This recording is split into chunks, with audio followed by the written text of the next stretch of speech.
बिस्मिल्लाहिर्रहमानिर्रहीम, अस्सलाम वालेकुम, good morning and welcome to morning at home. मैं हूँ आपकी मेज़बान जुगन काज़िम एंड बड़ी कंसिस्टेंसी और मुस्तकिल मिजाजी के साथ मैं आपके सामने हाजिर हूँ। आज का टॉपिक भी मुस्तकिल मिजाजी है, लेकिन उस पर बात करने से पहले आप सबको हम सब की तरफ से जुम्मा मुबारक। आपसे बहुत प्यार करते हैं, बहुत लाड करते हैं और जुम्मे वाले दिन एक्स्ट्रा लाड करके आपसे रिक्वेस्ट करते हैं कि हमें भी दुआओं में शामिल करना है। सो व्यूअर्स, आज बात करूंगी मुस्तकिल मिजाजी की। कल एक्चुअली ये डिस्कशन हो रही थी घर पे। मेरी एक फ्रेंड है, उनकी बेटी आई, बैठी हुई थी तो मुझे कहती है कि चुन खाला, मैं जानना चाहती हूँ कि आपकी जो ज़िंदगी की जर्नी थी ना, उसमें आपने कभी टफ़ टाइम देखा, कभी मुश्किल वक्त देखा? मुझे हंसी का फिट पड़ गया। कहती हंस क्यों रही हैं?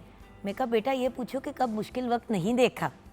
तो कहती फिर मुझे बताएं कि आपने घर बना लिया, आपने ये किया, आपने वो किया, तो ये सब चीज़ें आपने कैसे की? तो फिर मैंने घर बनाने वाली ही स्टोरी उसको सुना दी। मैंने कहा बेटा चलो, मेरी डिवोर्स की ये सारी चीज़ों की कहानियाँ सारे ही जानते हैं। मैंने कहा चलो आज मैं आपको बताती हूँ कि घर कैसे बना। मैंने कहा एक तो हमारी सबसे बड़ी प्रॉब्लम ये होती है कि हम कोई चीज़ सोचते हैं और हमें फ़ौरन रिज़ल्ट चाहिए होता है। मैंने घर बनाना है, आज ही बनाना है। कैसे बन सकता है व्यूअर्स? ख्वाब देखते हैं, उसको रियलिटी बनाने के लिए कुछ एफ़र्ट्स करने पड़ते हैं।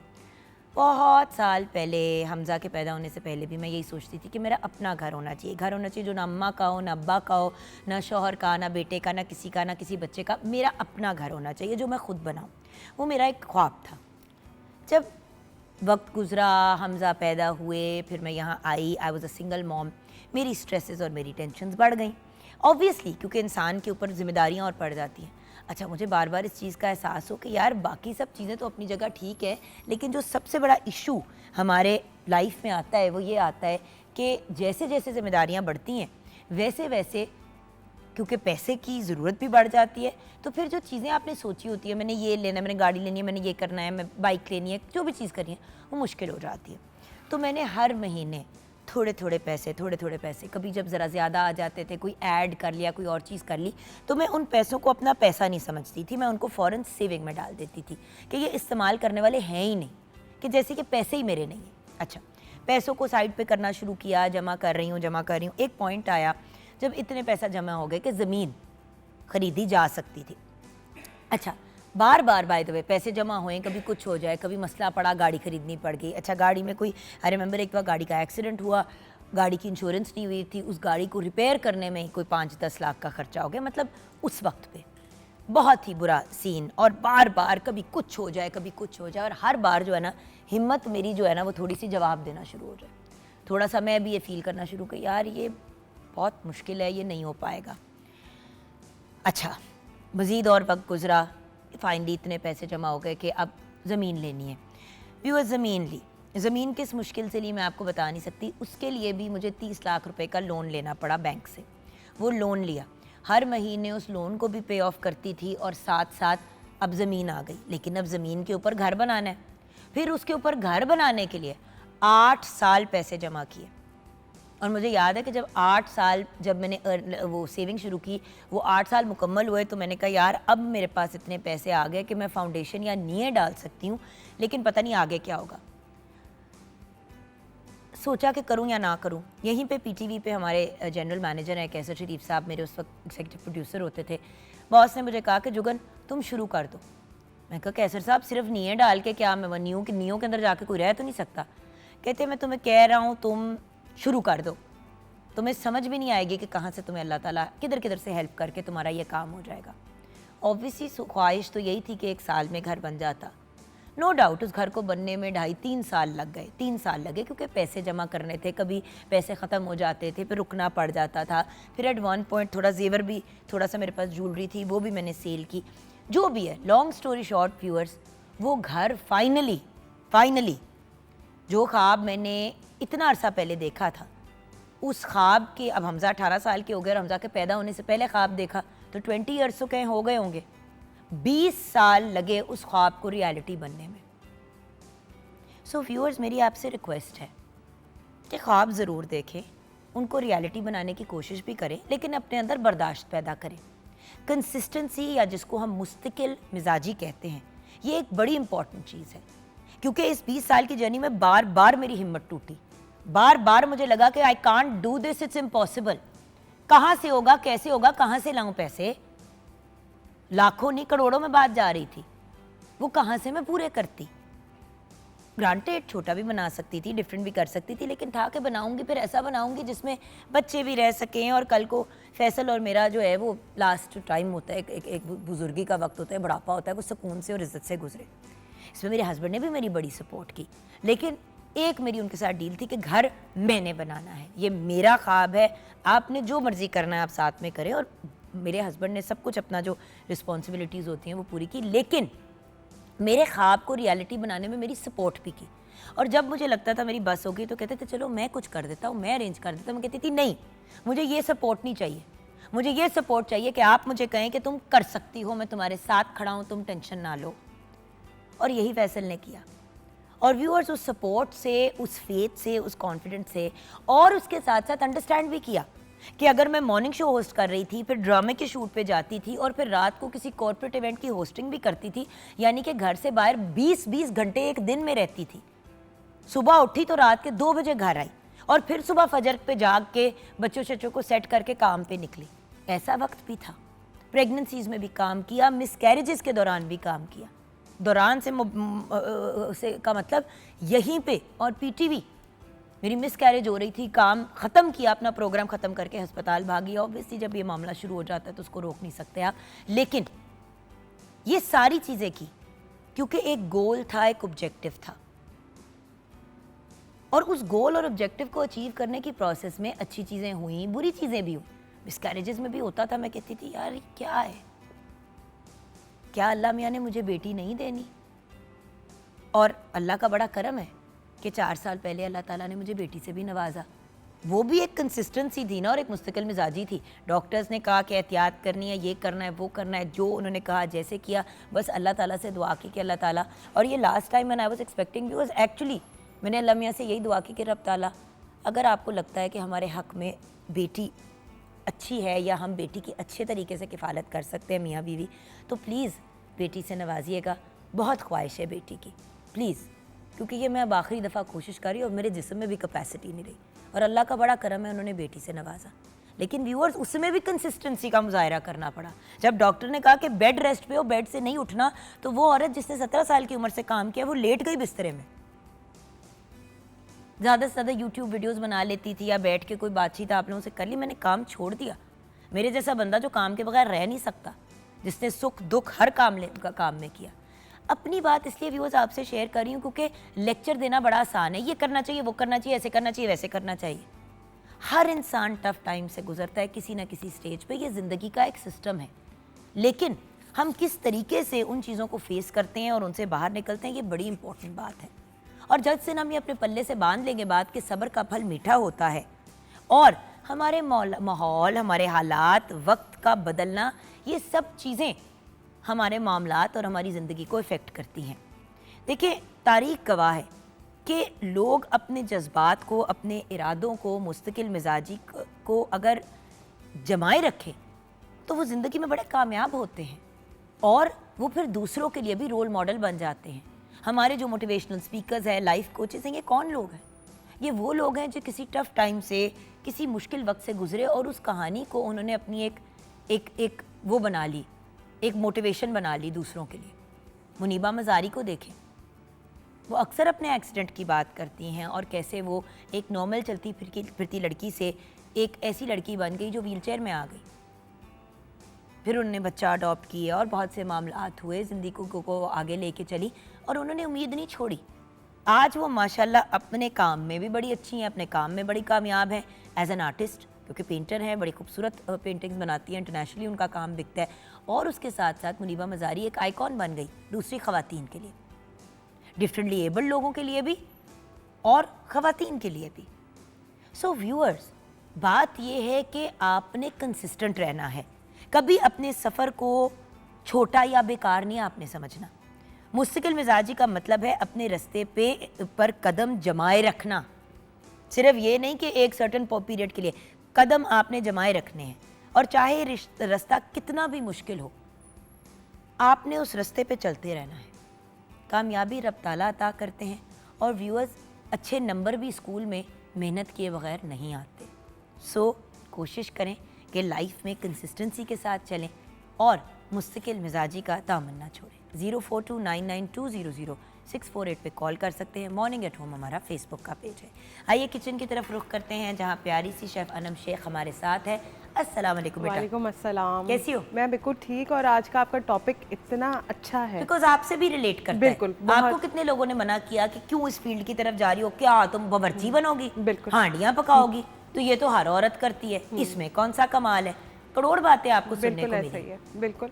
और वो कहते हैं ना कि जब इनिशियल डेज के अंदर फैमिली जो थी वो सपोर्टिव नहीं थी, तो काफ़ी ज़्यादा चीज़ें ये फेस करनी पड़ी। लेकिन सबसे इम्पॉर्टेंट चीज़ इस बात में मैं जुगन आपी को बड़ा क्रेडिट दूंगी, क्योंकि जब मैं शो में भी आती थी तो मैं इनसे डिस्कस करती थी कि इस तरह से फैमिली अलाउ नहीं कर रही, बड़ा आपको बैकलैश मिल रहा है, सुनने को काफ़ी चीज़ें मिलती हैं। तो जुगन आपी कहती थी कंसिस्टेंट रहो, चीज़ें इंशाल्लाह ताला कहीं ना कहीं जो है भाई आप अपने काम पे हो फोकस जाएंगे। करें और आप अपने गोल पे फोकस करें। बिल्कुल। भाई जो लोग ताने मारते हैं, अम्मी तो सपोर्टिव थी फ्रॉम डे वन। बिल्कुल बिल्कुल। आपको अपनी बहन से भी सपोर्ट है, बिल्कुल। ये भी नहीं है कि आपको वो वाला इशू भी नहीं है। तो घर से आपको अपने घर से तो सपोर्ट थी, जी। मसला था बाहर वालों का। बिल्कुल। तो मैं हमेशा आपको क्या कहती थी कि बाहर वालों को कहो कि आपके सारे खर्चे पूरे कर दें। ऐसा ही है। करेंगे? बिल्कुल। ऑफ कोर्स नहीं करेंगे, बातें जरूर कभी करेंगे। भी नहीं करेंगे, कभी भी। और आज वही लोग जो है जो पहले अगेंस्ट थे, आज वही लोग कहते हैं वो हमें फ्लावर रेसिपी तो भेजना, वो शो कब आ रहा है, आज यार हमारा तस्वीर शो खिंचा देखा के था, हमें टैग जरूर कर देना। हाँ हमें टैग ज़रूर करना, या ये आज अगर शादी पे आई हो तो ज़रूर हमें साथ में टैग करना। तो इस तरह की चीज़ें जो है बड़ी होनी चाहिए। और फिर जब आप जैसे मैं मीडिया में काम करती थी तो कभी कभी ऐसा भी हो जाता था, चेक्स लेट हो जाते थे और चीज़ें थोड़ी डिफरेंट हो जाती थी, तो वहाँ पे भी मैं हमेशा इस चीज़ से सपोर्टिव रहती थी कि कोई बात नहीं, काम करना है आपको। मैं अनम आपको याद है एक टाइम आया था पीटीवी में जहाँ पे 6-6 महीने सैलरी नहीं मिली थी, क्योंकि बहुत मेजर, ये काफ़ी साल पहले की बात है, और बड़े ऊपर नीचे के चेंजेस आ रहे थे और अपर मैनेजमेंट तो इसलिए चेक साइन करने के लिए मतलब बड़े अजीब सा एक टाइम आया हुआ था। और हम सबको कहा गया था एज एंकर्स कि भाई आप लोग थोड़ा सा हमारे साथ ताउन करें, हम चीज़ें सीधी कर रहे हैं। बिल्कुल। बहुत से लोगों ने बदतमीजी की, छोड़ के चले गए। आप नहीं गई, मैं नहीं गई, हुमा नहीं गई, बहुत से ऐसे लोग हैं जिन्होंने नहीं काम छोड़ा। हमने कहा यार नौकर की ते नखरा की, और कौन सा इदारा हमें कह रहा है कि हम नहीं देंगे, बिल्कुल। वो कह रहा है मसला हल हो जाएगा, हम आपको दे देंगे। एग्जैक्टली। और हमने यही चीज़ को जो है आगे कंटिन्यू किया कि हमें ये था कि उन्होंने हमें दे देने हैं थोड़े टाइम का, टफ टाइम जो और है, दिए भी। और जिस तरह कैसे साहब कहते थे कमेटी डली हुई आ जाएगी। हाँ, देखिए दूसरे इदारे बहुत बदतमीज होते हैं, वो कहते हैं जब आएंगे तो मिल जाएंगे, चले जाओ यहाँ से, या नहीं है हमारे पास, छोड़ना है तो छोड़ दो। पीटीवी ने कभी इस तरह से बिहेव नहीं आप किया। ये सोचेंगे कि चेक बाउंस हो जाते हैं। मैं आज पीटीवी में इतने साल हो गए मुझे काम आज करते, तक कभी पीटीवी का चेक नहीं बाउंस हुआ, कभी भी चेक बाउंस नहीं हुआ, कभी भी हिस्ट्री है ये। क्योंकि पीटीवी कभी आपको चेक लिख के ही नहीं देगा अनलेस उनके अकाउंट में पैसे बिल्कुल हो। ऐसा ही आपको है, ये कह देंगे कि जी आप हफ्ता रुक जाए, 10 दिन रुक जाए, लेकिन बाउंस होने वाला चेक देने से तो 1000 गुना बेहतर है। ऐसा ही। And the fact is at the end of the day viewers, हर जगह काम करने की डिफरेंट रिक्वायरमेंट्स होती हैं। अगर 16 साल में यहाँ पे काम करते हुए एक दफ़ा ये टाइम आ भी गया, बिल्कुल, तो इतनी क्या बड़ी बात थी। बिल्कुल। और हमारे कॉलीग्स भी होते थे, जिस उस वक्त अनम बहुत यंग थी और नई नई आई हुई थी इस फील्ड के अंदर, तो मैंने इसको भी समझाया, इन्होंने खुद भी ये बात समझी। व्यूअर्स छोटी छोटी चीज़ें होती हैं, अप्स एंड डाउन्स हर किसी के करियर में आते हैं, मीडिया में भी आते हैं, हर जगह आते हैं। आपने साथ चलना होता है। ग्रांटेड आपका राइट है पे होना, लेकिन अगर आपके साथ अच्छे तरीके से पेश आया जा रहा है, आपको गाइड किया जा रहा है, मसला क्या है? So viewers ultimately consistency. कोई भी नौकरी दुनिया में ऐसी नहीं है जहाँ पे नौकरी स्टार्ट करने से लास्ट डे आपके रिटायर होने से या रिजाइन करने तक आपको कोई तकलीफ ना हो। 100 अप्स एंड डाउन्स आते हैं। यहीं पे आपकी लॉयल्टी देखी जाती है कि आप कितने वफादार हैं कंपनी के साथ और अपने काम के साथ। आज किचन में क्या बन रहा है? आज किचन में एक बड़ी ही यूनिक किस्म की हम रेसिपी बनाने जा रहे हैं। तो आज हम बनाएंगे बेसिकली तवा कीमा कबाब। ये बेसिकली कच्चे कीमे की कबाब बना रहे, लेकिन हम इसको थोड़ा सा ट्विस्ट के साथ बनाएंगे। जब आप इधर आएंगी तो मैं आपको कंप्लीट रेसिपी बताऊंगी। और फिर मैं आज बड़े टाइम के बाद फ्राइडे को आई थी, तो मैंने कहा कि फ्राइडे को आई हूँ तो मीठा होना चाहिए कोई साथ, तो मैंने कहा कि इसको कॉम्प्लीमेंट करते हुए कोई एक चीज़ बनाते। तो आज हम नान खताई बनाएंगे, ऑन एयर ही सिखाऊंगी। On air nan khatai? जी, बड़ी ईजी। और मैं कहती हूँ कि नान खताई बनाना दुनिया का सबसे आसान तरीन काम है। बस आपकी जो चीज़ें हैं वो प्रिपेयर होनी चाहिए, और उसके बाद 20 मिनट, हार्डली 20 से 25 मिनट में आपकी नान खताई बनकर रेडी हो जाती है। आप अगर उसको अवन में रेडी कर रहे हैं तो 25 मिनट्स, और अगर आप उसको चूल्हे पे मतलब कि देचके के अंदर उसको बेक कर रहे हैं, क्योंकि उसमें टेम्परेचर का थोड़ा सा इशू आ जाता है, तो उसमें 40 मिनट्स लगते हैं। मतलब आप ये कह लें कि अप्रॉक्स 1 आवर के अंदर आपकी खस्ता, एक ब्रांड आपको पता है कि लाहौर का बड़ा फेमस ब्रांड है, हम उसी स्टाइल की। लेकिन एक चीज़ जो बड़ी इंपॉर्टेंट है, इसकी रेशोज़ जो मैं आपके साथ शेयर करूंगी, उन्हीं रेशोज़ को आप अप एंड डाउन कर सकते हैं। ब्रेक लेते हैं। सबसे पहले आप नान खताई बना के ओवन में डाल दीजिएगा जी। उसके बाद हम बाकी की रेसिपी की तरफ आएंगे, ताकि 1 बाय 1 दोनों चीज़ों पे फोकस करें। ब्रेक के बाद वापस आएंगे, शेफ अनम शेख हमारे साथ है। आप मुस्तकिल मिजाजी का मुजाहरा करते हुए ब्रेक के बाद वापस आइएगा।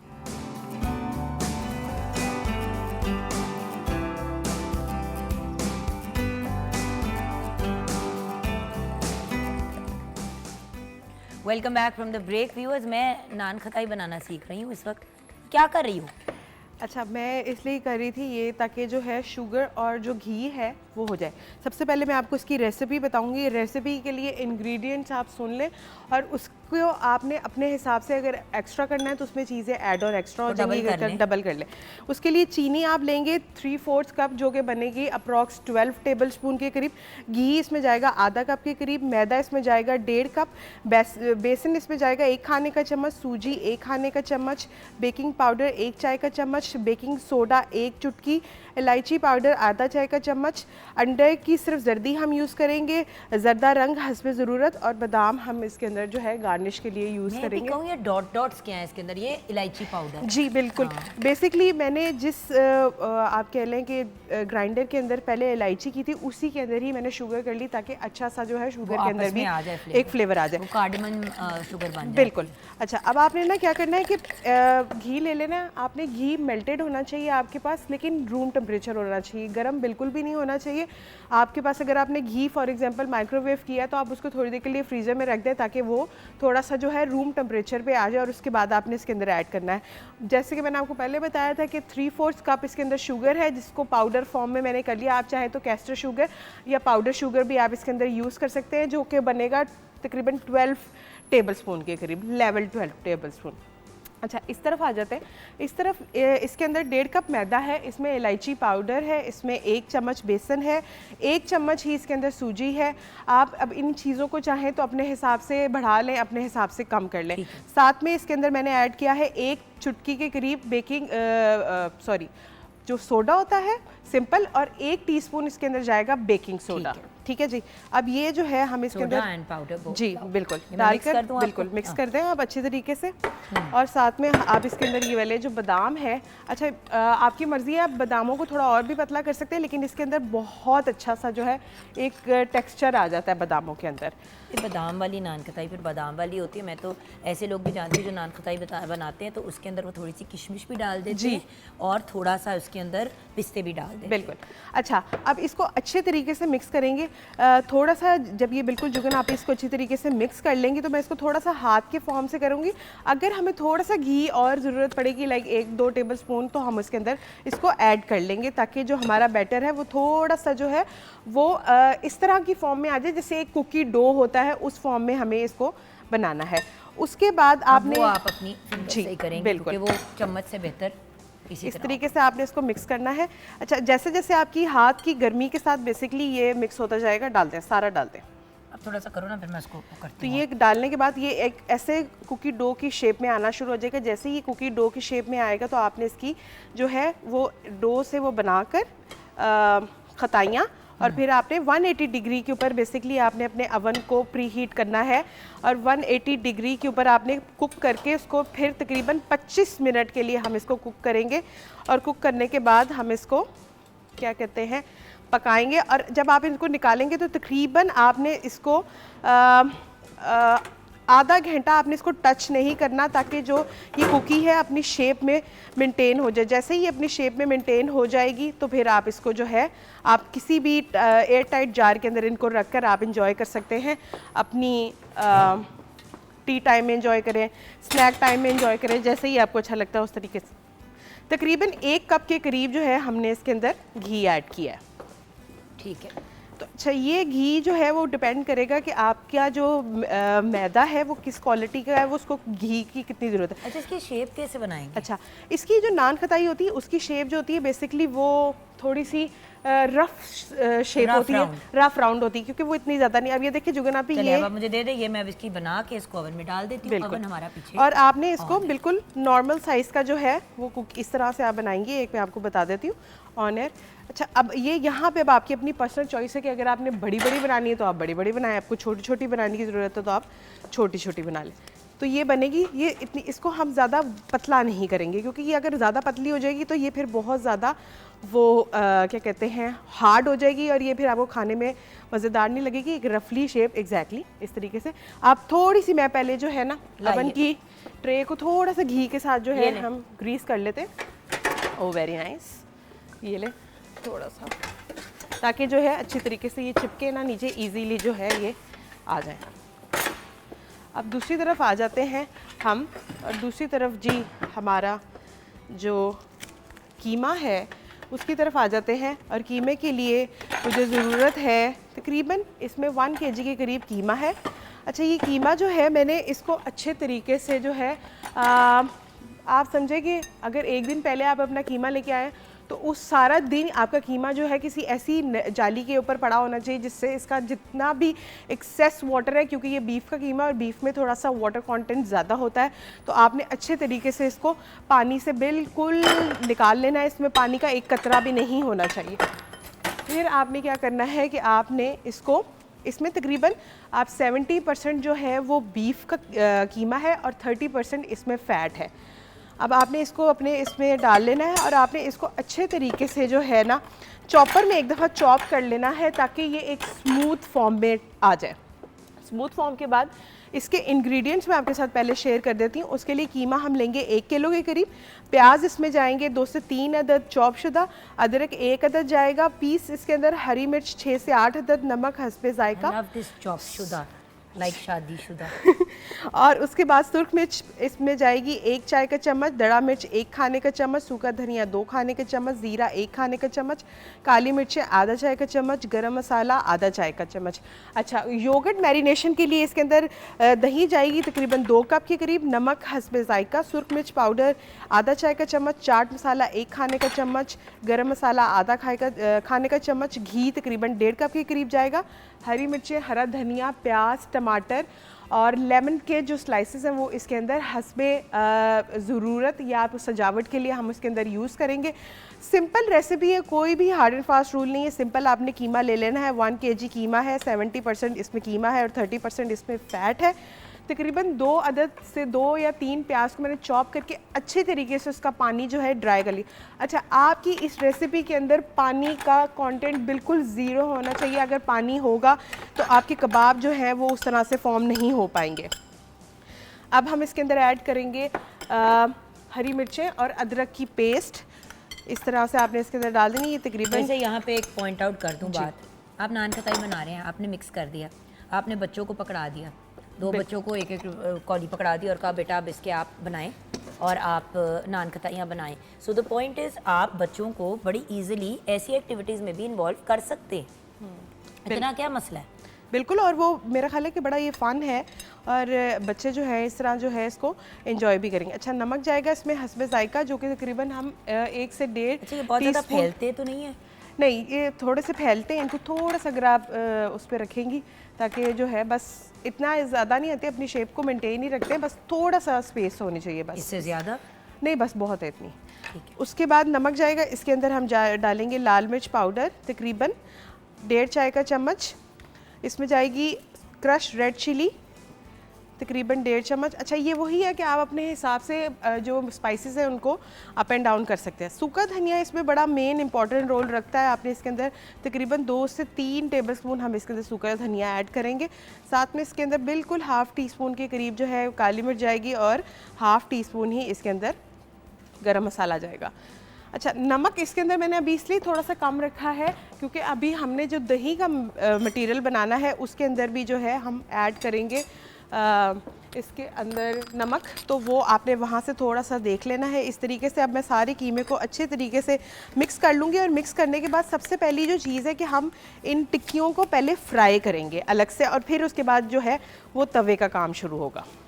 अब आपने इसको इतनी अच्छे तरीके से मिक्स करना है कि ये सारी चीज़ें बिल्कुल यकजान हो जाएं, ताकि एक फॉर्म में आ जाए, जैसे कि आप आटा गूंथते हैं उसी फॉर्म में आ जाएंगे। अच्छा, इस फॉर्म के अंदर मैं थोड़ा सा इसके अंदर तकरीबन 1 टेबलस्पून के करीब सिर्फ राइस फ्लावर ऐड कर रही हूँ, ताकि जो है हमें थोड़ी बाइंडिंग के लिए जो है अच्छा सा हमारा कीमा बाइंड हो जाए और कीमे में अच्छा सा फ्लेवर आ जाए। अगर आपके पास घर में टाइम है तो आप इसको मैरिनेट करने के बाद तकरीबन हाफ एन आवर छोड़ दें, ताकि आपका कीमा अच्छे से जो है वो मैरिनेट हो जाए।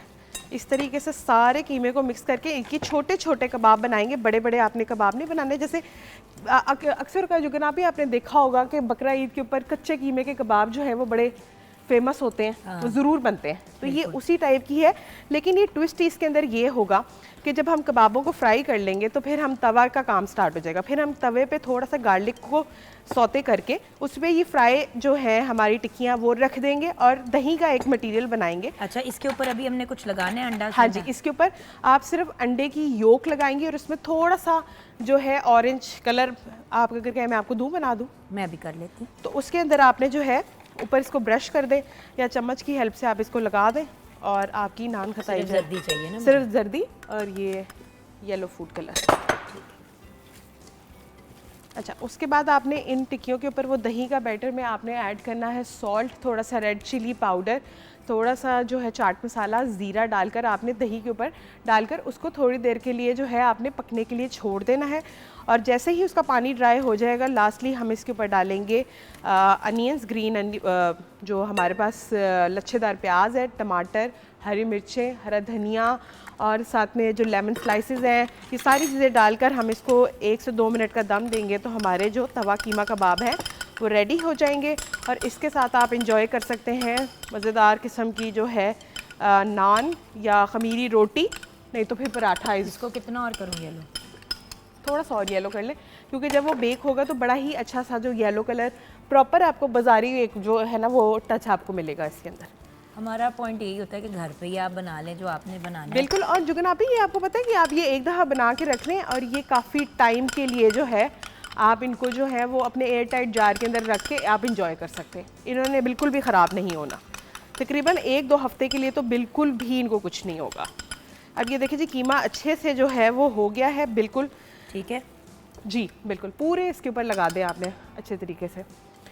बस अब ये कीमा अच्छे तरीके से मिक्स हो गया। अब ये देखें, अगर मैं इनको कबाबों की शेप दे रही हूँ तो ये बहुत अच्छे से जो है इसके कबाब एक फॉर्म हो रहे हैं। और कहीं पे भी आपका जो कीमा है वो क्रम्बल्ड नहीं होना चाहिए, मतलब उसके अंदर जो मसाला है वो बिल्कुल आपके कीमे के साथ अच्छे तरीके से इनकॉर्पोरेट होना चाहिए और इतना अच्छा चॉप होना चाहिए और इसमें पानी का कंटेंट बिल्कुल ज़ीरो होना चाहिए।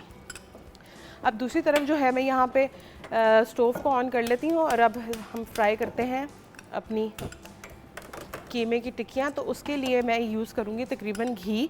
अच्छा, ये रेसिपी रेडी ही घी के अंदर होगी और यही जो ऑयल अभी हम घी यूज़ कर रहे हैं यही अब आगे हम तवे पे भी ऐड करेंगे, क्योंकि इसी ऑयल के अंदर ही बेसिकली सारा जो है हमारा फ्लेवर आएगा टिक्कियों का, तो उसी के अंदर हम इसको ऐड करेंगे। बेसिकली आपने ये चीज़ रेडी की, आपने इसको ओवन में डाला, उतनी देर में आपने अपना वो रेसिपी तैयार की। जब तक वो रेसिपी तैयार होगी आपके कुकीज़, आपके ये नान खताई, ये जिसको अंग्रेजी में हम कुकीज़ कहते हैं, देसी कुकीज़, आमंड कुकीज़ तैयार हो गए। एग्जैक्टली, देसी आमंड कुकीज़ हैं बेसिकली, ऐसा ही। तो ये जो है बड़ी मैंने सोचा कि आज फ्राइडे है तो फ्राइडे को मीठा तो होना चाहिए कुछ ज़रूर, तो उस हिसाब से जो है ये आपकी और मेरी सोच होती है, हर बंदा इसके साथ एग्री नहीं करता। वैसे वाकई ये भी है। हो गया जी? जी बिल्कुल। और अब आप और ये देखें, अब ये हम बेक करने लगे हैं। बिल्कुल, अब ये खूबसूरत देखें। अच्छा, इस लम्हे में आप चाहें तो इसके ऊपर और बादाम भी लगा सकते हैं, वो ऑप्शनल है, वो आप लगा लें बेशक या छोड़ दें। जैसे ही ऑयल गर्म होता है तो मीनवाइल में थोड़े से कबाब रेडी कर लेती हूँ यहाँ पे। और इस तरीके से हम इसकी, अच्छा ज़्यादा भी छोटी नहीं बनानी क्योंकि बीफ का कीमा है तो वो जब आप उसको पकाते हो तो वो थोड़ा सा जो है वो ऑलरेडी श्रिंक हो जाता है, तो आपने थोड़ी दरमियानी ही साइज़ की आपने जो है आपके कीमे के कबाब बनाने हैं ताकि आपकी अच्छी सी जो है। अच्छा, हम इसको फ्राई करेंगे थोड़ी सी लो फ्लेम पे ही। हमने तकरीबन इसको 70 to 80% जो है वो रेडी करनी है, और बाकी की जो है तो पहले हमने इसको यहाँ फ्राई करना है। जी, पहले हम इसको यहाँ पे फ्राई करेंगे, और जब ये सारी फ्राई हो जाएंगी उसके बाद आगे का मसाले वाला काम स्टार्ट हो जाएगा। ओके, समझ आ गई मुझे। तो मैंने कहा मैं अपनी भी तैयारी प्रॉपर कर लूँ ना जी, कि हमने क्या करना है। तो अब बस मैं ये डालती हूँ, एक दो और बन जाए। एक तो और बन जाए तो हम डालते हैं जी, और हम इसको फ्राई होने के लिए भी डालेंगे। हाँ, इसको भी 2 लम्हे लगेंगे। हाँ जी। और इसको हम तकरीबन वही, जैसे मैंने आपको बताया कि हम 80% रेडी करेंगे, और बाकी जो है हम इसको उसके ऊपर तवे के ऊपर पकाएंगे, क्योंकि दही का, अच्छा ये बेसिकली आप कह लें कि 2 रेसिपीज़ का फ्यूजन किया है। जैसे तवा चिकन बनता है उसके ऊपर भी हम दही का एक मटेरियल डालते हैं, उसी तरीके से इन टिक्कियों के ऊपर भी दही का एक मटेरियल डलेगा, और उसी से ही इसका फ्लेवर और इसका मसाला बनेगा। तो ये आपने अच्छे तरीके से पहले इसको राउंड फॉर्म में इसलिए कर लेना है, क्योंकि जब पूरी प्रॉपर तरीके से राउंड फॉर्म में बना होगा कबाब तो वो मैं भी एक डाल साथ। दूं? जी बिल्कुल, डाल दें।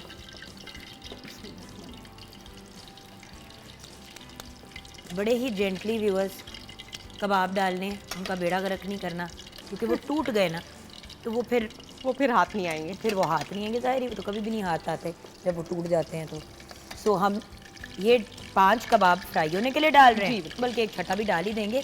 और तब तक आपसे रिक्वेस्ट करेंगे कि आप ब्रेक की तरफ जाएं, क्योंकि ब्रेक के बाद जब हम वापस आएंगे ना व्यूअर्स, आपकी मुलाकात एक बहुत ही इंटरेस्टिंग यंग मैन से कराएंगे और उनके फादर से, क्योंकि ये एक इंस्पिरेशनल स्टोरी है। और वो लोग जो कहते हैं कि हम मजबूर हैं, हम इस सिचुएशन में हैं, उस सिचुएशन में हैं, हमें समझ नहीं आ रही कि हम क्या करें, तो देखें, मेहनत करनी है, एफर्ट करना है और कंसिस्टेंट रहना है। अल्लाह ताला ने आपको कामयाबियों से नवाजना है और आपके लिए इंशाल्लाह आसानियाँ पैदा करनी है। इसी नोट पे छोटी सी ब्रेक की तरफ जाएंगे, आप हमारे साथ रहिएगा।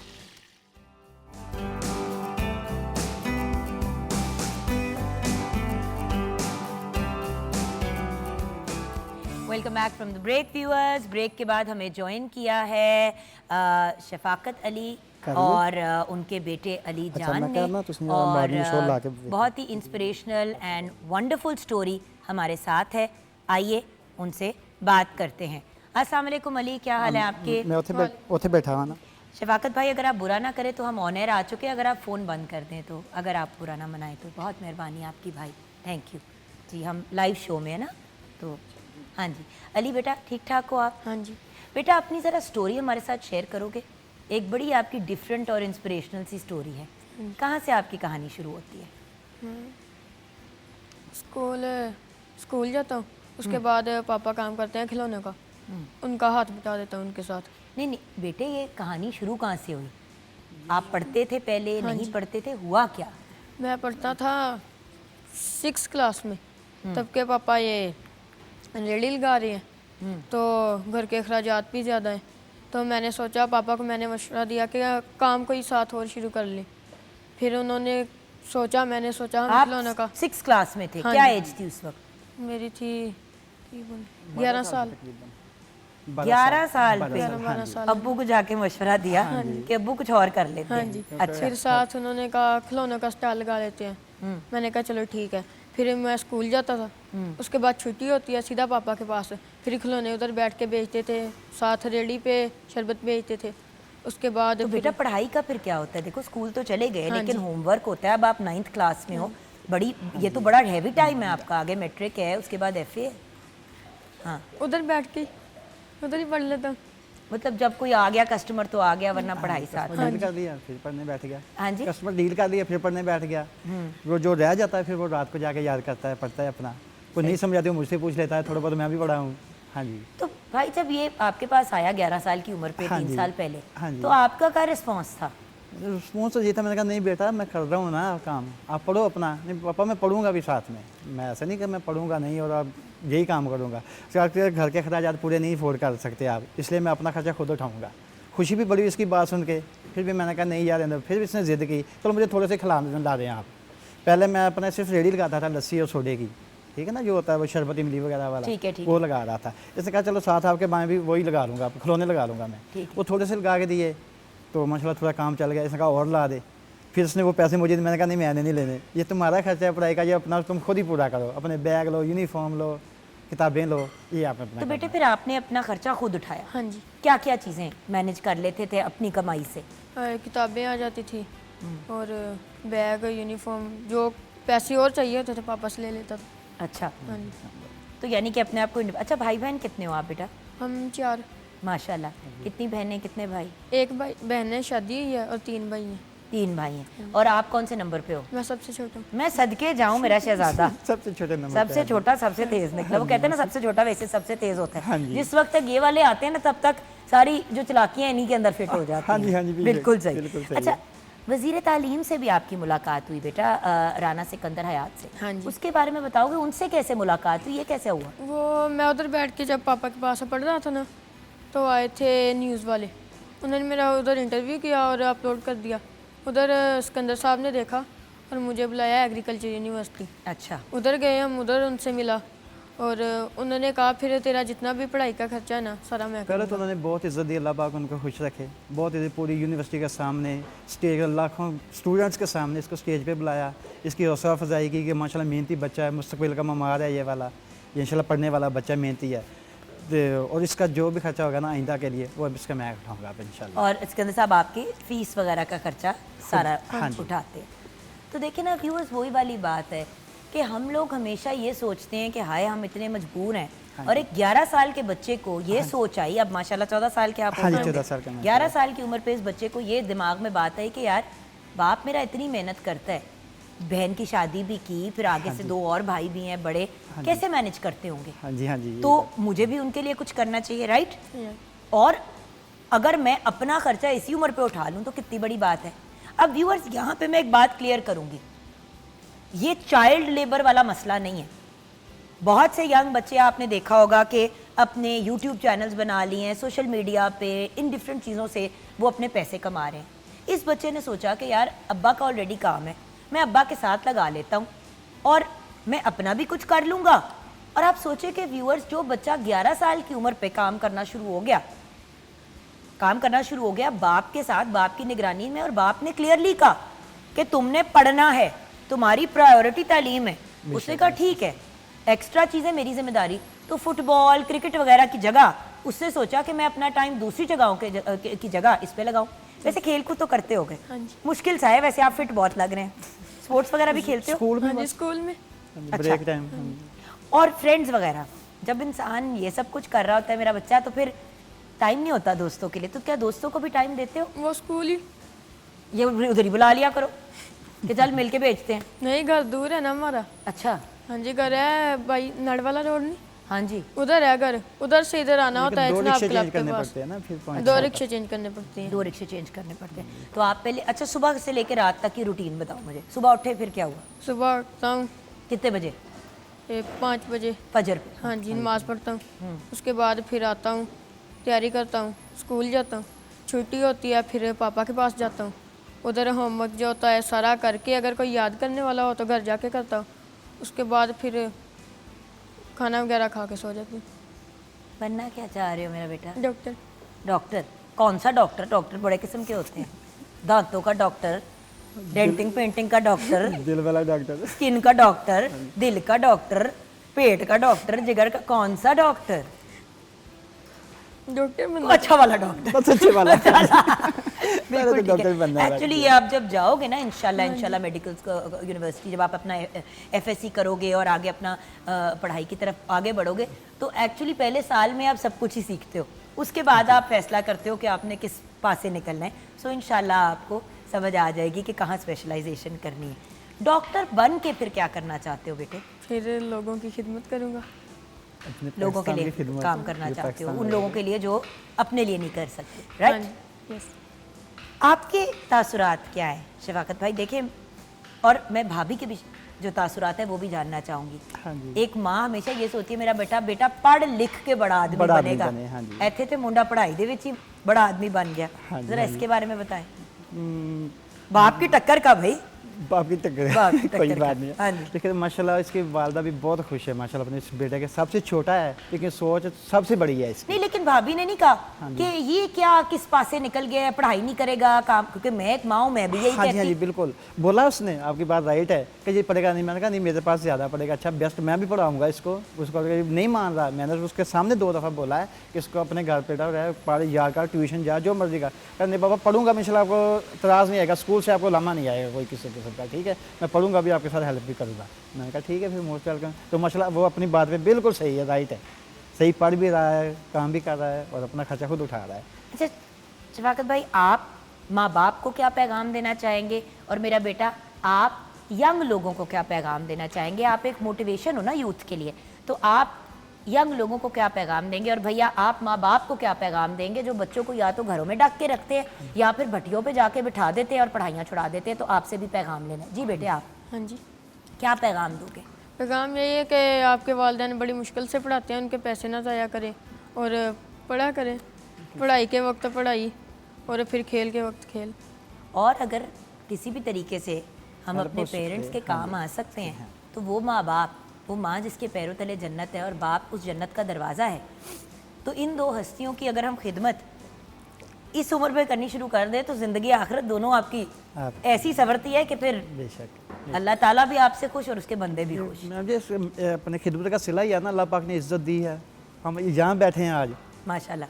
कि वैसे भाई ही है ना। हमारे लिए बहुत बड़ा हाँ जी, ऑनर है कि आप बिल्कुल, जैसे ये बड़े ना लोग हमारे हमारे लिए प्रोग्राम बहुत में ज़्यादा खुशकिस्मती बात है कि पहले सिकंदर यार साहब वज़ीर तलीम साहब ने हमें बुलाया, पूरे कॉलेज यूनिवर्सिटी में पढ़ाया, फिर उसके बाद चैम्बर हमें साथ लेके अपनी गाड़ी में बिठाया गए, ठीक है। उसके बाद आपने इधर बुला लिया, इससे ज़्यादा क्या खुशकिस्मती है हमारी। और फिर इसकी मेहनत का सिला अल्लाह पाक ने दिया हमें कि हम इधर बैठे हैं आपके सामने। कहते हैं ना भैया, हर बच्चा अपने हिस्से की रोजी रोटी हाँ जी। और अपने हिस्से की दुआएं और किस्मत लेके आता है। जी और इस बच्चे ने आप लोगों का नाम रोशन करना रोशन था, कर दिया, लेकिन माशाल्लाह। पुत्र डिस्ट्रैक्ट नहीं होना और डिट्रैक्ट नहीं होना।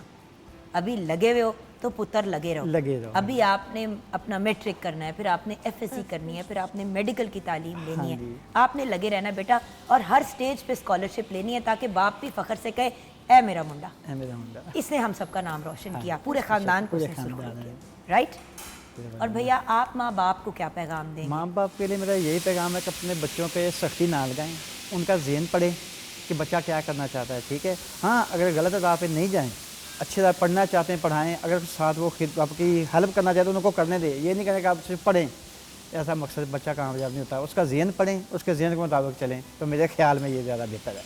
बहुत अच्छी बात की आपने, क्योंकि सर पता है सबसे बड़ी प्रॉब्लम क्या है, हम ऐसे माशरे में रहते, बल्कि ऐसी दुनिया में रहते हैं जहाँ पे हम बच्चों को इंसान नहीं समझते। हाँ जी, ऐसे हम ही है। सोचते हैं कि जैसे वो ना कोई खिलौने हैं, जैसे हमने घर में पेट्स नहीं रखे होते, हाँ जी। बिल्ली रखी हुई है, चिड़िया रखी हैं, जो मर्जी उनके सामने कहें, जो मर्जी उनके वो सामने कर करें जाएं बस। हाँ जी लेकिन वो बेसिकली छोटे बड़े हाँ जी छोटे छोटे बड़े से होते फिर बड़े हैं होते हैं। बेसिकली। हाँ, उन्होंने हाँ, भी हाँ। बड़े होके हमारी, बेशक। आपको भी याद होगा 7 साल की उम्र पे क्या कहा गया, 8 साल की उम्र पे कितनी डांट खाई, हाँ जी। 12 साल की उम्र पे मार बिल्कुल खाई। ऐसे ही, हाँ जी तो बच्चे तो एक स्पंज की मानिंद होते हैं, हाँ जी और जो हम कर रहे होते हैं वो पानी की तरह वो जज़ब कर रहे होते हैं। हाँ जी तो अपने बच्चों को व्यूअर्स, जैसे कि शफाकत अली ने, इनके अब्बा ने अपने बेटे अली जान को इनकरेज किया, उस इनकरेजमेंट और उस मेहनत की बेस पे इस बच्चे ने कोशिश नहीं की कि ये वायरल हो या व्हाटएवर नहीं, हो। नहीं, इसको एजुकेशन मिनिस्टर ने देखा, जी वहाँ से वो वहाँ पहुँचा, उनके पास गया, उन्होंने कहा हम तुम्हारी तालीम को कवर कर देंगे बेटा, तुम पढ़ो, तुम पढ़ाई पे तवज्जो दो।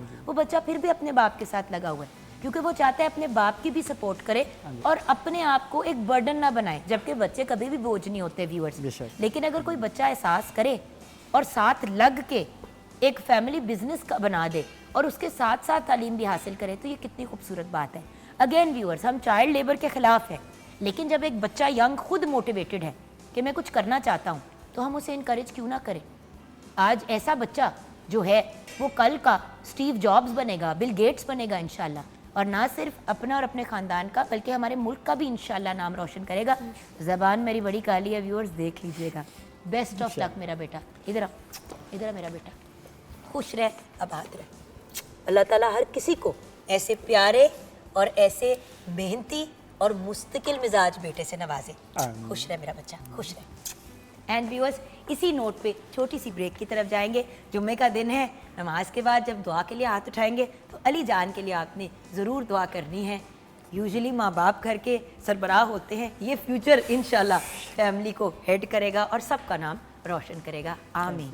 ब्रेक के बाद वापस आएंगे, आप हमारे साथ रहिए।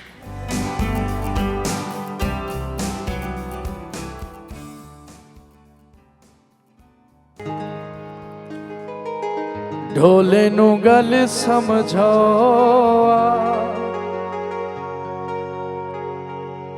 साडी तांग ला छोड़े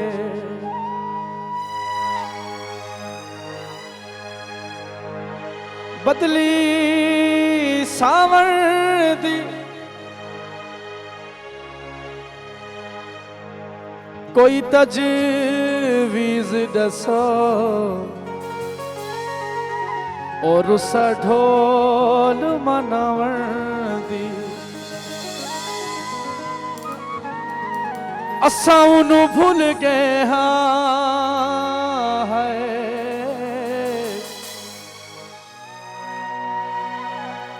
असां उन्हू भूल गए हाँ सानू वो भी भूला छोड़े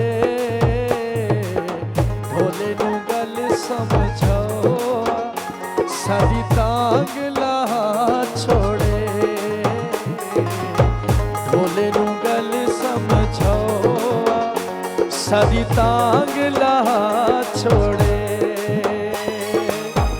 असां उन्हू भूल गए हाँ है असां उन्हू भूल गए हाँ सानू वो भी भूला छोड़े ढोले नू गल समझो सारी तांग ला छोड़े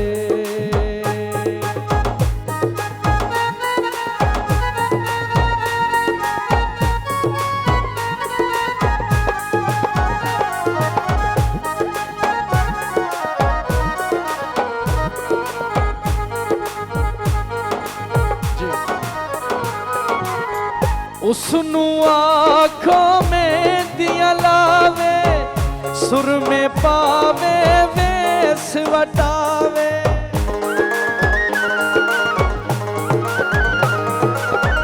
उसनू आँखों में दिया लावे सुर में पावे वेस वटावे असा भी पासा करके लंघसू ओके बैनल ईद मनावे ओके बैनल ईद मनावे असां भी हुण रोवना नहीं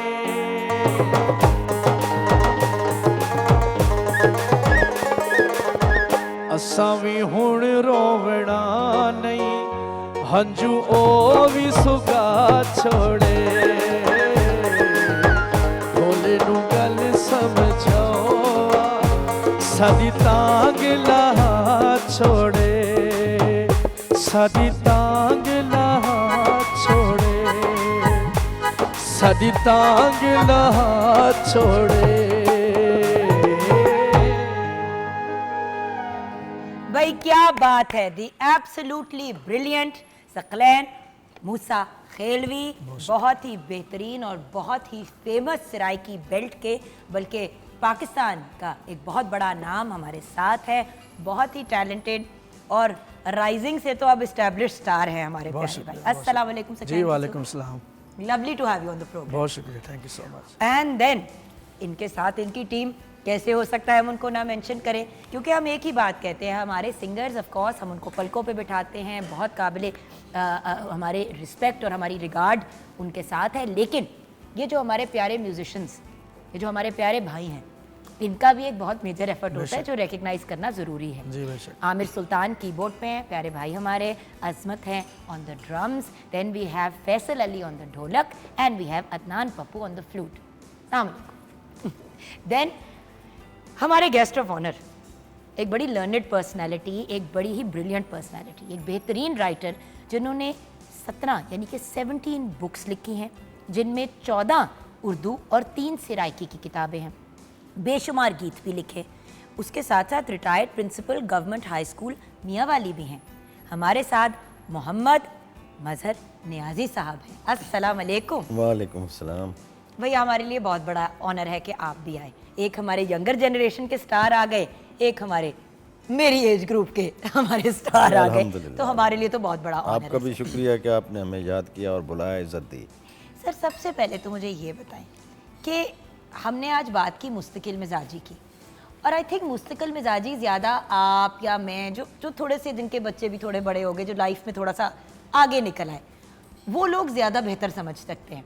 जो यंगर जनरेशन में तो नज़र ही नहीं आती आजकल। आज कोई चीज़ शुरू की छोड़ दी, आज कोई चीज़ शुरू की छोड़ दी। वाहिद सिंगर्स ही हैं जिनको मैंने देखा है कि जिस काम पे लगते हैं फिर उसी पे फोकस के साथ लगे रहते हैं। सही है। तो सर आपकी जर्नी, आपका सफ़र कहाँ से शुरू होता है? शुरू से शुरू करते हैं। कहाँ पढ़े, कहाँ पैदा हुए, कहाँ बड़े हुए?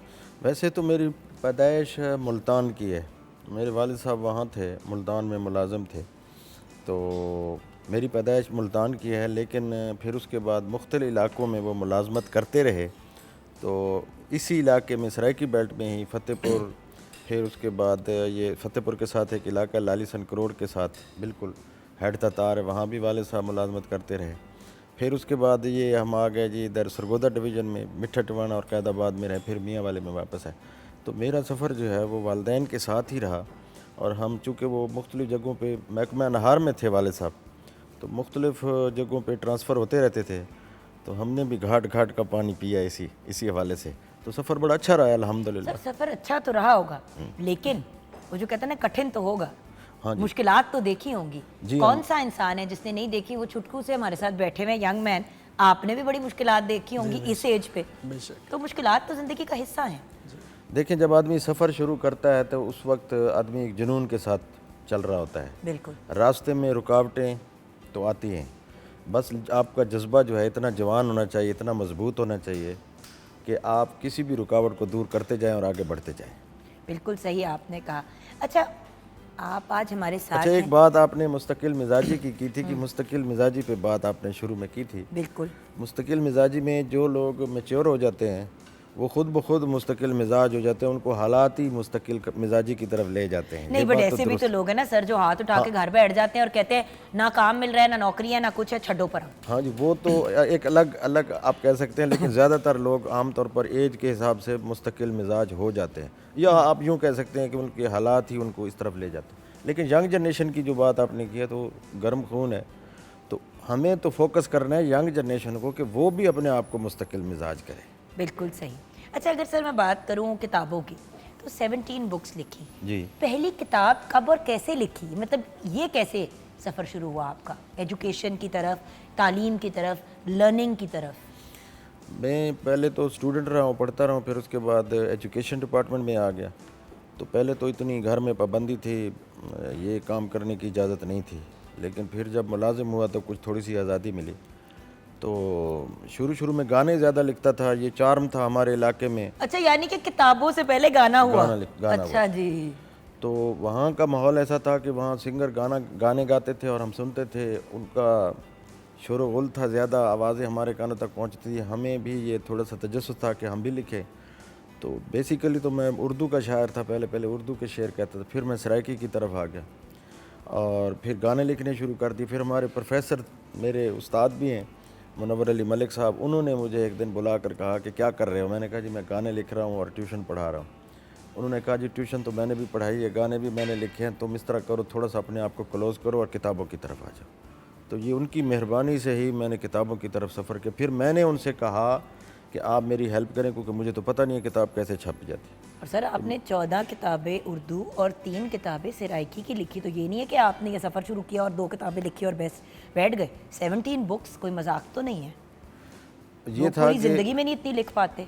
जो कंपनी मिली थी, जो लोग अच्छे मिले थे ना, उनमें हामिद सराज साहब थे, प्रोफेसर मोहम्मद फिरोज शाह साहब थे, डॉक्टर गफूर शाह कासम, ये वो लोग थे जो ज़्यादा मुताला करते थे और पढ़ते रहते थे। इनके साथ उठने बैठने से मैं भी पढ़ने की तरफ राग़िब होता गया। वो हामिद सराज साहब की तो अपनी घर में लाइब्रेरी थी और मेरे ख्याल में वहाँ 50-60 हज़ार से ज़्यादा किताबें होंगी मियाँ वाली में। तो वहाँ का एक इलाका है खानका सराजिया, वो वहाँ रहते थे। तो वहाँ से हम किताबें ले लेकर पढ़ते थे, क्योंकि हमारे साथ जो हमसे बड़े थे वो मुताले की तरफ जो है वो उनकी रग़बत ज़्यादा थी। बिल्कुल। तो पढ़ते पढ़ते फिर उनके साथ कंपनी की वजह से ये हुआ कि वो किताबें लिखते थे। शाह साहब ने तकरीबन 11 किताबें लिखी, फिरोज शाह साहब ने, अल्लाह उन्हें गरी की रहमत करे। हामिद सराज साहब ने 13-14 किताबें लिखी। तो उस कंपनी का असर था कि मैं मुसलसल काम करता रहा। तो सर जब किताबें लिख रहे थे, कौन से सब्जेक्ट होता है ना कि हर बंदा किसी एक जॉनरा के साथ कनेक्टेड होता है, कुछ फिक्शन की तरफ होते हैं, कुछ नॉन फिक्शन की तरफ जाते हैं, कोई बायोग्राफीज़, कोई ऑटोबायोग्राफीज़, फिर कुछ सब्जेक्ट्स के ऊपर लिखते हैं। तो आपका एरिया ऑफ इंटरेस्ट क्या है, आपका पैशन क्या है? मैं बुनियादी तौर पर तो शायर था। पहले तो शेर से काम शुरू किया था ना, सफ़र शुरू हुआ शेर से। फिर उसके बाद नसर लिखना शुरू कर दी। नसर में मैंने तनकीद को सामने रखा। एक किताब मेरी है हरफ तहसीन, जो मुख्तलिफ लोगों की, मुख्तलिफ राइटर्स की किताबों पर तबसरे हैं जो मैंने एक ही किताब में शामिल किए। हरफ तहसीन, हाँ जी। फिर उसके बाद सराइकी में मेरा एक मजमूआ है कखा हेठ पहाड़। वो सारे जो हैं वो सराइकी के अफसाने हैं, अपनी लोकल लुकीत के इर्द गिर्द के जो कहानियाँ हैं उनको मैंने पेंट किया। क्या बात है सर। आपसे रिक्वेस्ट करना चाहेंगे, हमारे कुछ व्यूअर्स ने कॉल भी की है और मैसेज भी किया है कि अपनी अगर कोई तहरीर हमारे साथ शेयर करें, कोई गज़ल, कोई ऐसी चीज़। जी हाँ, मैं सुना देता हूँ उर्दू गज़ल एक।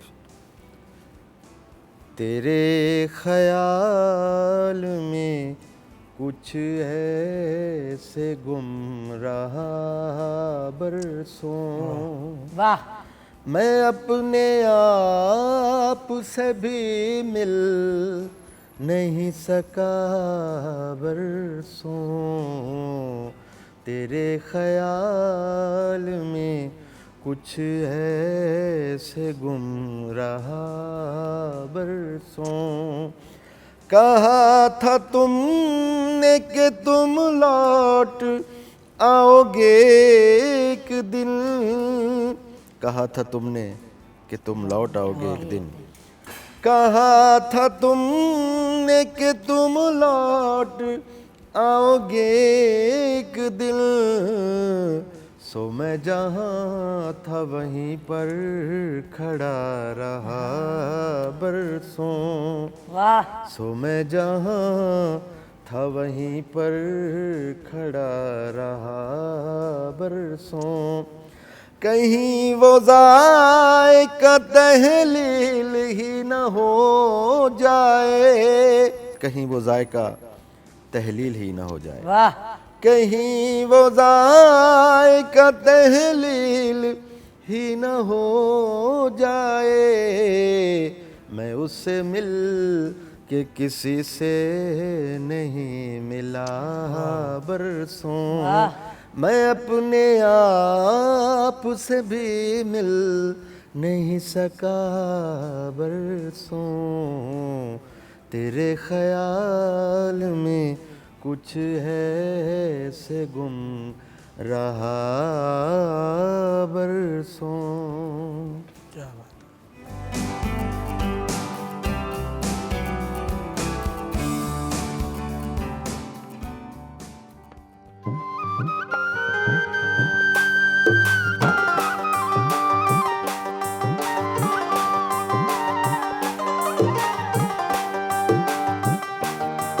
असा नाज़ुक दिल दे लोग हाँ सादा दिल ना यार दुखाया, ना झूठे वादे कीता करना कूड़ियां कसमां छाया, तेनू किन्नी वार मैं आखिया सानू मुड़ मुड़ ना आज़माया, तेरे प्यार दे विच मैं मर वैसा सानू इतना याद न आया कर, इतना याद न आया कर, इतना याद न आ।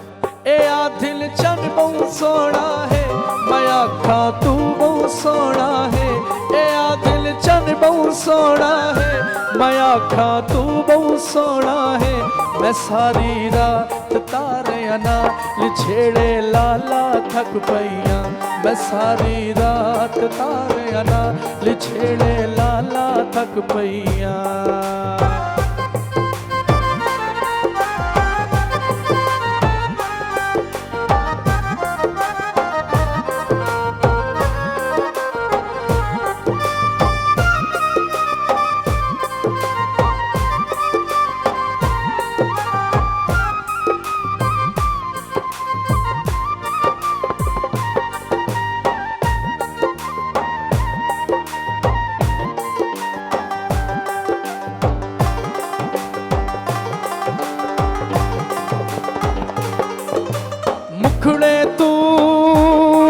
जरा जुल्फा छाए चनकू अपना आयो आप विखा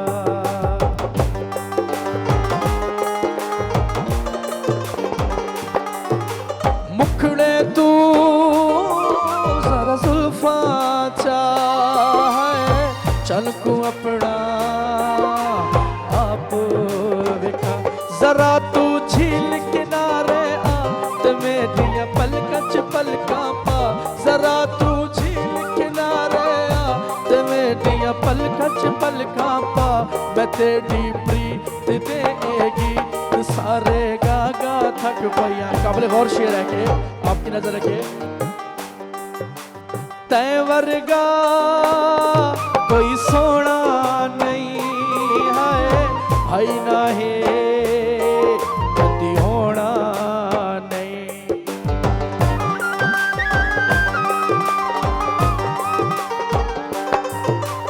तै वर्गा कोई सोना नहीं है हाय ना है कदी होना नहीं मैं तेरी चाहवण वाली हाँ तेरे गुन गावण वाली हाँ मैं तेरी चाहवण वाली हाँ तेरे गुन गावण वाली हाँ मैं तेरी प्रीत देगी ते सारे गागा थक पइया मैं तेरी प्रीत देगी ते सारे गागा थक पइया ए आ दिल चन बहु सोना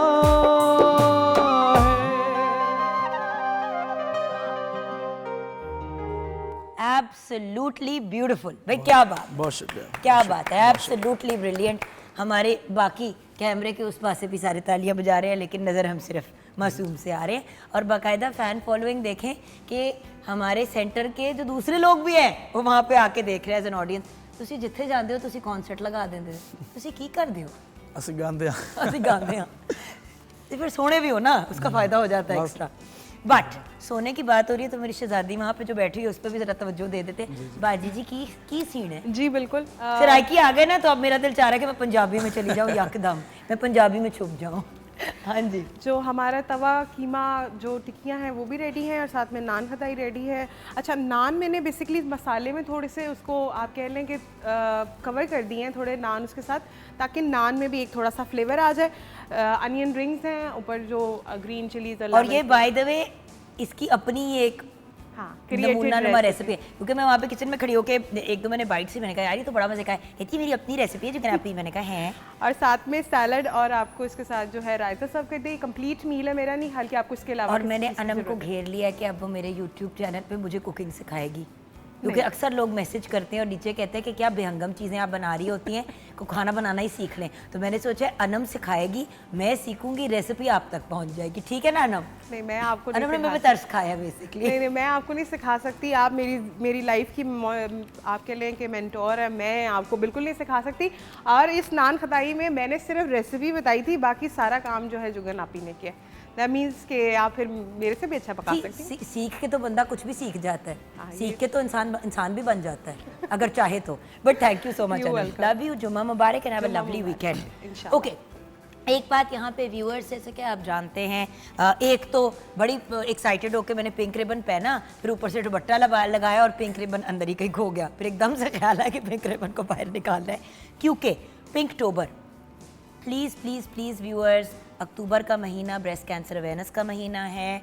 आपसे रिक्वेस्ट है अर्ली स्क्रीनिंग, अर्ली डिटेक्शन की तरफ जाएं।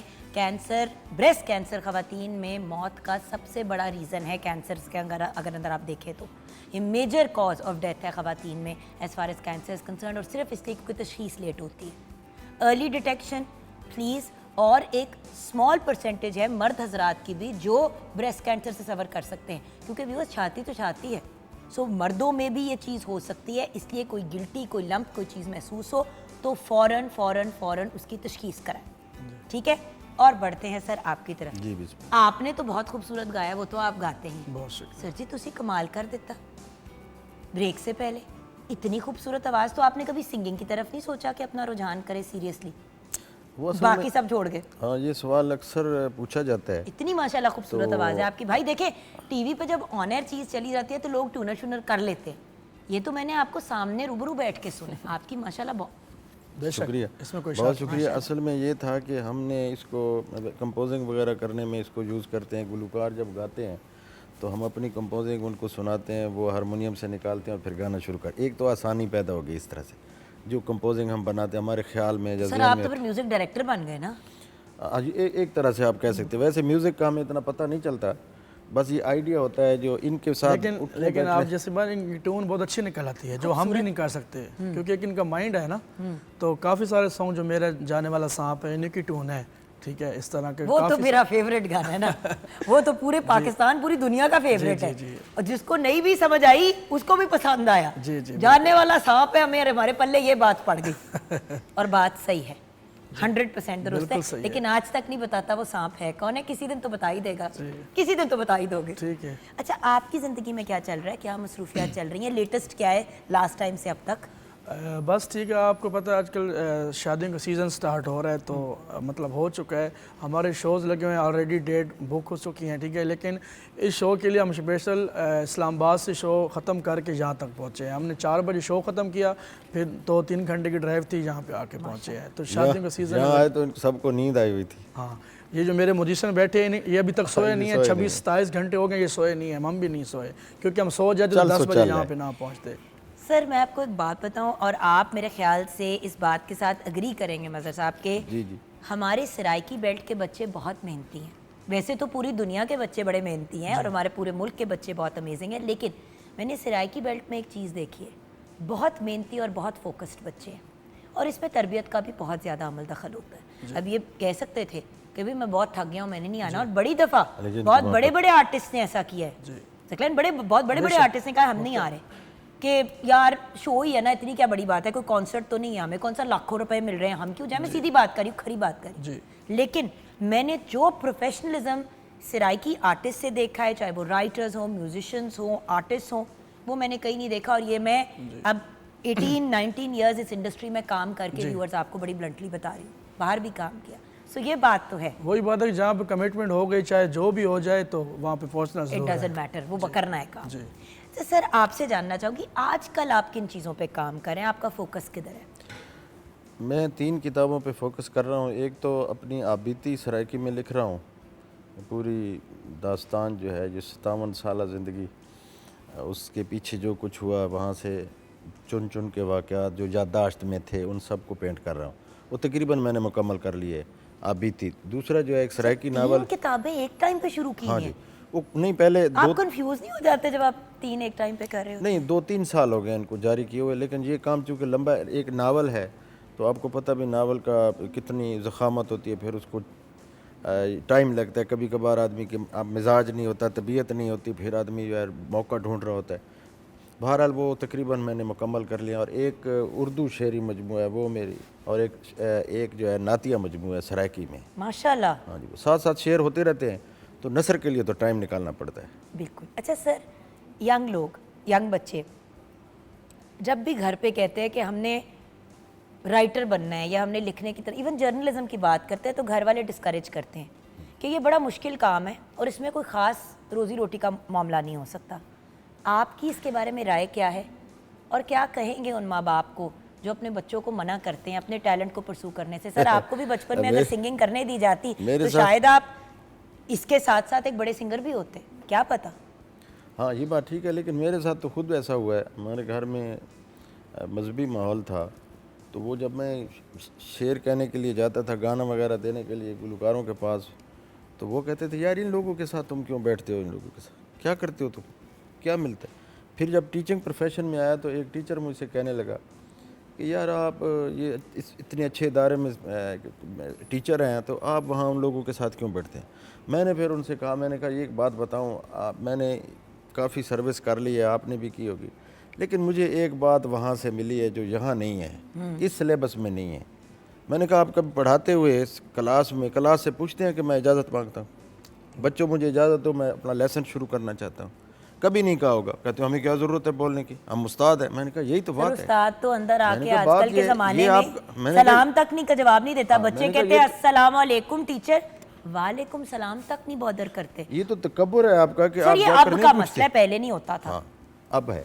अब है। तो मैंने कहा मैंने वहाँ से ये सीखा है कि वो जो आदमी जो भी साज बजा रहा होगा, मिसाल के तौर पर हारमोनियम बजाने वाला, वो पहले हाथ जोड़ेगा, कहेगा जी मुझे इजाज़त दीजिए, अगर आप इजाज़त दें तो मैं कुछ सुनाऊँ, तो मैं भी इंसान हूँ, मुझसे भी। मैंने कहा इससे बड़ी आजिज़ी की मिसाल और कौन सी है, ये आपके टीचिंग प्रोफेशन में नहीं है। यही तो सबसे भले लोग हैं भाई। नफीस लोग तो जो का सवाल आपने किया है कि यंग जनरेशन अगर शौक़ रखती है लिखने का या गाने का बजाने का, वालिदैन को चाहिए कि बेशक उन पर नज़र रखे, उनको एटमॉस्फेयर अच्छी दे, लेकिन साथ साथ उनको मौका भी दें ताकि वो अपने टैलेंट को निखार सकें। सर आपका बहुत बहुत शुक्रिया आज हमें ज्वाइन करने का। हमारे guest of honour Mohammad Mazhar Niazi बहुत साहब शुक्रिया आपका। हमारे साथ, मेरे प्यारे छुटकू हमारा लाडू जब भी शो पे आता है, इतनी कम एज में माशाल्लाह इसने इतनी कामयाबी हासिल कर ली है कि दिल खुश हो जाता है व्यूअर्स। और मैं सोचती हूँ कि कल को कोई मेरा बच्चा भी म्यूज़िक या इस तरफ आया तो चांस है कि यंग एज पे कुछ बन सकते हैं। तो सकलैन लगे रहो, we are so proud of you माशाल्लाह। एंड व्यूअर्स, अनम को, आमिर भाई को, अजमत को, फैसल को, अदनान को, जुगन काजिम को, मज़हर भाई को और सकलैन को आपने दुआओं में ज़रूर याद रखना है। जुम्मे का बाबरकत दिन है, क्या पता आपके दिल से निकली हुई दुआ हमारे लिए बड़ी पॉजिटिव हो जाए, तो हमें भी दुआओं में याद रखिएगा। आप तो हर लम्हे हमारी दुआओं और दिल की धड़कनों का हिस्सा रहते ही हैं। यहाँ पे आपसे इजाज़त लूँगी व्यूअर्स, कोई गलती हुई तो माफ़ कर दीजिएगा, दुआओं में याद रखिएगा। ज़िंदगी हुई तो मंडे मॉर्निंग इंशाल्लाह फिर मुलाकात होगी। तब तक के लिए कैसे हो सकता है तो सप दी गल हुई तो सप दा गाना ना हो। ओवर टू यू पुत्र, आपका सुपर हिट सॉन्ग। बस